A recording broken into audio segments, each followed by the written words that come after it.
everyone, welcome to another reading session. Today we are going to read our favorite Peppa Pig story, The Tooth Fairy. Let's get reading. Once upon a time, there was a clever little pig named Peppa. She was very proud of her teeth.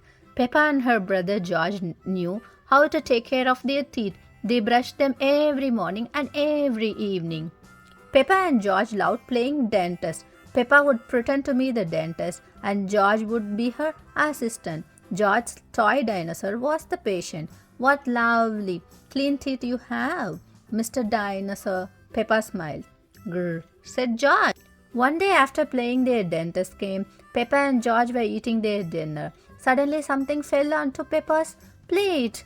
Clatter, clatter. It made Peppa jump. What's that? She asked. Ho ho, it's a tooth. Daddy Pig laughed. But where is it from? Asked Peppa. Why don't you look in the mirror? Said Mommy Pig. Peppa looked. She had a big gap in her teeth. Oh no, Peppa cried. Do we need to go see a Dr. Elephant? Oh no, said Mommy Pig.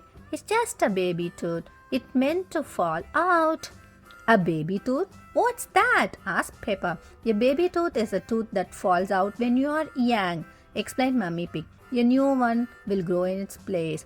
What should I do with my baby tooth? Asked Peppa. If you place it under your pillow, the tooth fairy will come. She will take your tooth and leave you a shiny new coin, said Mummy Pig. That evening, while Peppa watched television with her family, she kept thinking about the tooth fairy. When I grow up, I want to be a tooth fairy, said Peppa. Daddy Pig chuckled. What about you, George? Asked Daddy.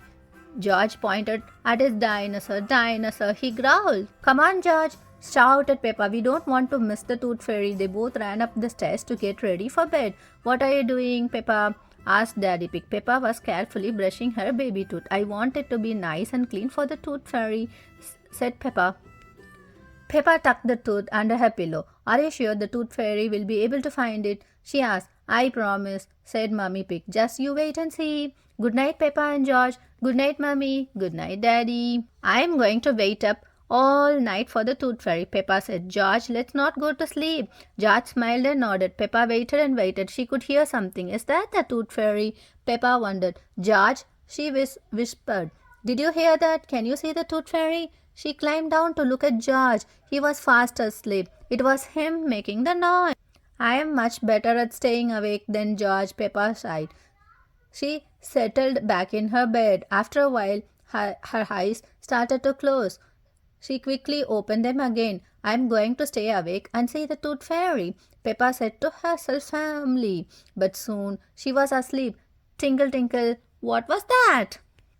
It was the tooth fairy. Hello, Peppa, she whispered. Would you like a coin in exchange for your tooth? The tooth fairy gently took Peppa's tooth out from under the pillow and put a shiny coin in its place. What a lovely clean tooth, the fairy said. Thank you very much. Flutter, flutter, flutter. The next morning, Peppa found the shiny coin under her pillow. Mummy, the tooth fairy did come after all, she shouted, jumping up and down. Oh, I wish I had seen the tooth fairy, Peppa sighed. Next time, I'm definitely going to stay awake all night. The end. Did you guys like the tooth fairy story? Like reading the tooth fairy story? What are you guys going to do when your baby tooth fall out? Are you going to keep it under the pillow and wait for the tooth fairy? I think that's interesting. Let's try that out and see what happens. I'll meet you in another reading session. Thank you. Bye-bye.